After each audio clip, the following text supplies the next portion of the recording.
Unbreakable discipline. The scariest level of discipline you've ever seen. There's a level of discipline that doesn't motivate people. It doesn't inspire them. It doesn't spark admiration or applause.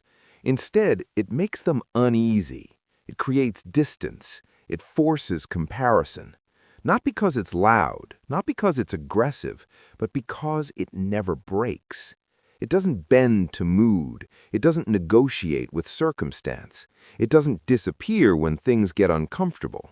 It exists quietly, relentlessly, day after day, untouched by emotion. And that kind of discipline unsettles people far more than intensity ever could.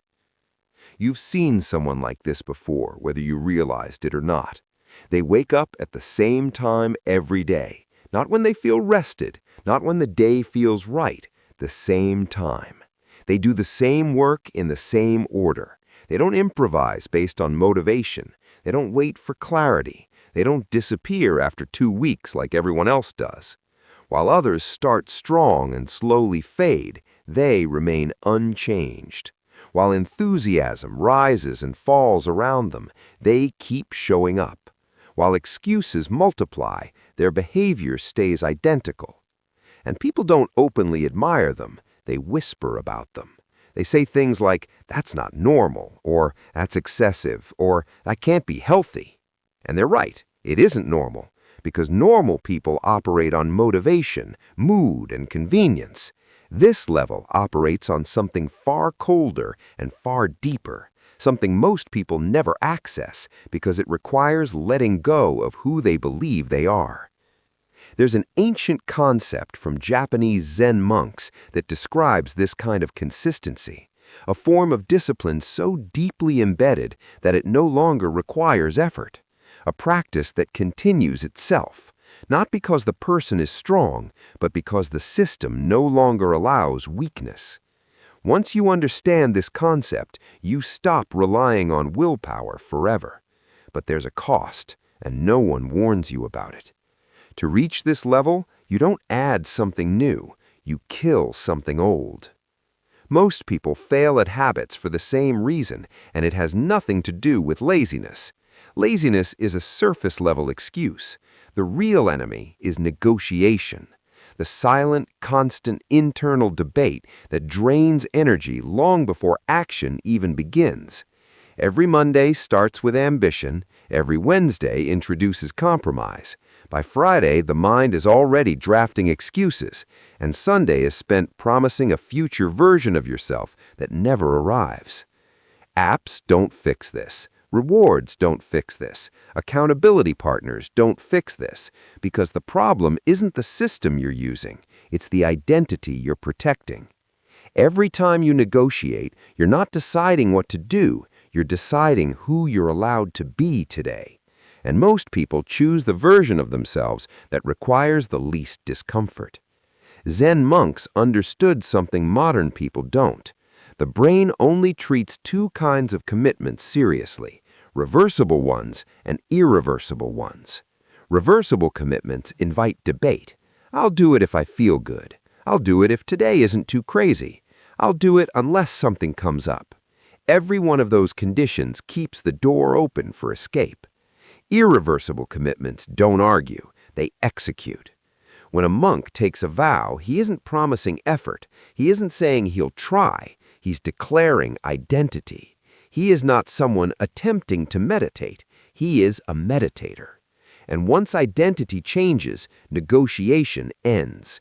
The brain no longer asks whether to act. It only asks how to express what already is. That's why in certain Zen temples, a bell has rung every single morning at the exact same time for centuries.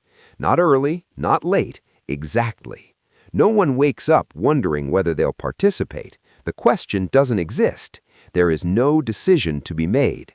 The bell rings, the body moves, the practice continues. Most people wake up every day asking the wrong question: will I do it today?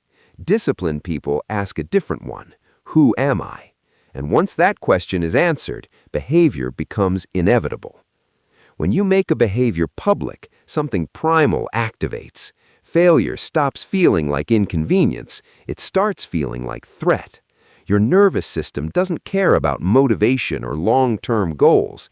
It cares about status, belonging, and survival. Private promises are easy to break because no one sees you fail. Public declarations are terrifyingly effective because quitting now has consequences. Once you declare who you are in front of witnesses, continuing becomes less painful than stopping. But even this isn't enough, because social pressure does not defeat biology. Your body doesn't care who's watching. It wants comfort, it wants rest, it wants the familiar. This is where most people collapse. They remove the if, but they keep the when. Morning or night, before food or after, today or tomorrow. Every one of these questions drains energy. Fixed discipline does not optimize time. It eliminates time as a variable entirely. Same hour, same order, same sequence. Not because it's efficient, but because it's unquestionable. When time stops changing, the brain stops arguing. Then the mind tries a new escape. If it can't negotiate when, it negotiates what.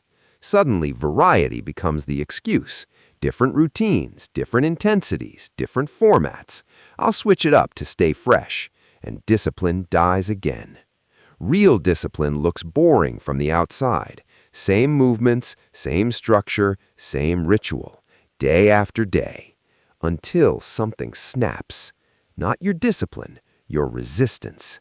The mind grows quiet when it realizes negotiation no longer works. Repetition trains the body faster than motivation ever could. Eventually, action happens before thought. This is the moment most people misunderstand. They think discipline means endless effort. It doesn't. Discipline means effort until effort is no longer required. The body takes over. The sequence runs itself. And then life intervenes.